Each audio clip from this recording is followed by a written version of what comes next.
everyone. Thanks for logging on to CBSColorado.com. Time now for a few extra minutes with captain of your Colorado Avalanche, Gabriel Landeskog. Do you prefer Gabe or Gabriel? We've been having this conversation, and everybody has an opinion. Or captain. I mean, Gabe is probably good by now. Okay. Yeah. I introduce myself as Gabe. Okay. So, yeah, Gabriel's not that often, but yeah. You know, Alan Roach says it with his pipes when he introduced you, then I decided that's the way to go. Does he say Gabriel, or does he say Gabe? So I think he says Gabriel. I think he says Gabriel. Wow, I never noticed that. But that's good, because I did have somebody come after me and said, it's Gabriel. So now I can say, it's Gabriel. Say whatever you want. Yeah. Gabe on the other side of what has been a tremendous journey. And if you don't mind me getting a little deep here, but a lot of guys, I mean, we see injuries all the time, you know, Achilles, ACL, and it's a year. And the players talk about how dark and how hard it is. I mean, you were out for 3. This is one of the longest injuries, one of the most incredible comebacks we've ever seen. How did you keep yourself, just keep going, though, through this? Because it's been incredible to see. Yeah, I don't know. I wish I had, like, a clever answer to that right about now. But I don't know. There were a lot of days where I kind of just digging through the mud. Yeah. But I think the main thing was just put one foot in front of the other, keep showing up, keep doing the work. I distracted myself quite a bit with, obviously I have the best distractions of all time at home, my kids, my wife, and we do all kinds of things. And come home from the gym, I'd, you know, always find something to do at home, whether it's take the kids out, do something fun, or it's a small little project at home, whatever it might be. Yeah, it doesn't take much. I mean, 2 kids in that 2 to 5 age range, they'll distract you from just about anything when it comes to work. So really enjoyed it, and it's been just time with them and with Melissa that I'm not going to get back. So it's been that part of the journey has been amazing. And yeah, there were days where I was in the mud and I wasn't maybe the most present father and husband, but for the most part, you know, you have goals, you have kind of structure to your day, whether it's a pool workout, a gym workout, you're skating, whatever it might be, and you're in different phases, so it kind of divides up the journey a little bit. And I've had an incredible team around me.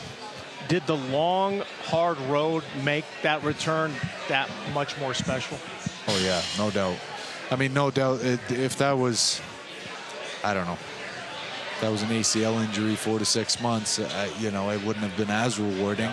I think what made it so rewarding was, it was the unknown. We didn't know if it was going to work. We didn't know if I was ever going to be back on skates again. And then kind of the multiple setbacks and the ups and downs. And, you know, just when you think you got it figured out, you kind of get slapped in the face and you got to take months and months of steps back. And there were a few of those times where I'm like, I tell Melissa, I don't know if I can do this again. I really don't know if I can pick myself back up after this one, but then it's just sort of that competitor in you kicks in, and it's just like, well, you know what? Yeah, I will. I'll get back on my feet and get back in the gym, and I'll sulk for a day and a half and then get back at it. So I think I always envisioned this. I think I had made a commitment to myself and the people around me and my team that I was going to see it through no matter how long it was going to take. And I think I just kept coming back to that. So, yeah, it's amazing. I think the human spirit, the human mind, the human body, I think we underestimate it a lot. And so now I think, you know, whatever is thrown my way and our way as a family, I say that because it's, you know, we were affected by it, all of us. And you know, I think everything else we can handle. You know, we've gone through all kinds of things, and yeah, I think it just fuels you. And obviously, there's a lesson somewhere deep down inside of this, and it'll be something that I think when it's all said and done, it'll be one of the chapters of my career that I'll be the most proud of, to be honest. I mean, what an incredible story of resiliency. I know you don't set out to be an example for others, but gosh, you certainly are, Gabe. Just incredible. As you look forward now, what does the rest of the career look like? Is this, I guess, new knee who dis, or is this maintenance as you go? I mean, or is it unknown? Yeah, a little bit unknown. I think we've learned a lot, especially the last, like now, probably 6 months of, you know, the final 6-month stretch of the rehab was really about learning how many skates a week can it take, and how hard can the intensity be, and how many lifts per week, and what do you need in between skating, and kind of allow yourself the chance to recover, right? So learned a lot about that and what my knee needs.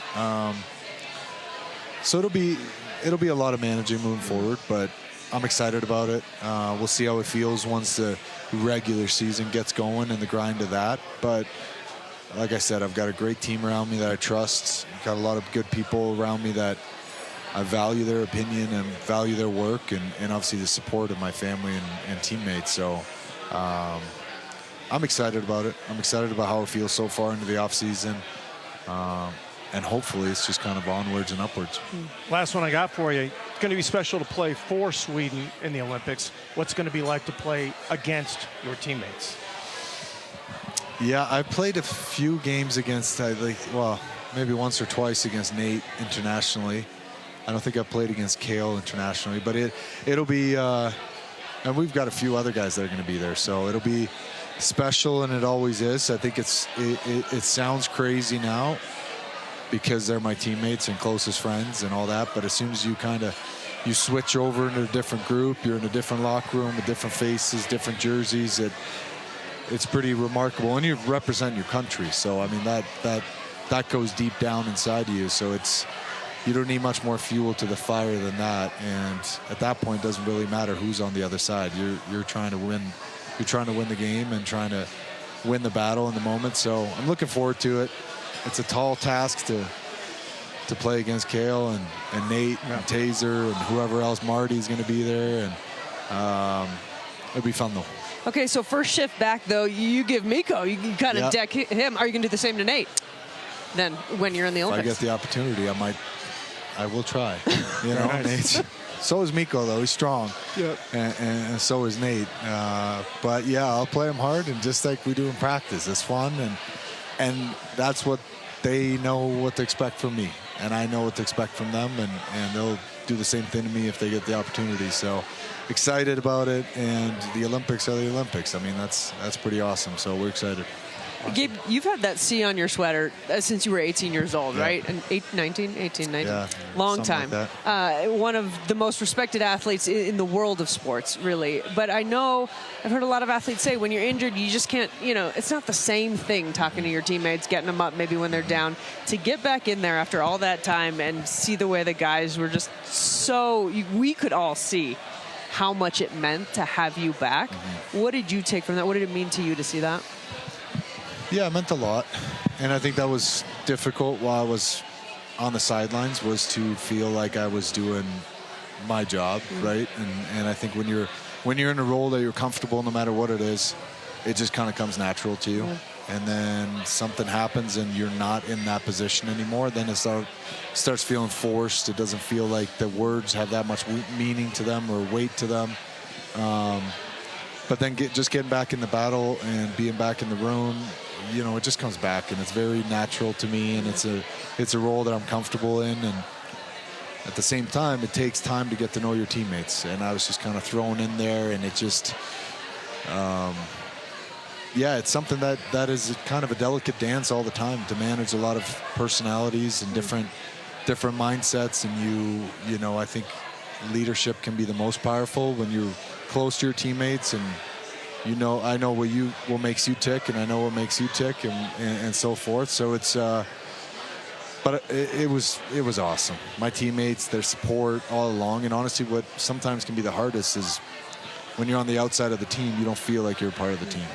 But they've always included me, always made me feel welcome, always never bugged me about my knee and how's it feeling, how are you doing, type of thing. It's just they treat me like any of the other guys, and that's all you ever ask for. So it's meant a lot, and I think it was a big part of why I was able to make it back. Awesome. Gabe, this has been such an honor. What a treat. Thank you for taking the time. Have a great off season with the family. Enjoy your new baby, and can't wait for October. Yeah, appreciate it. Thanks for logging on, everyone. We'll see you next time.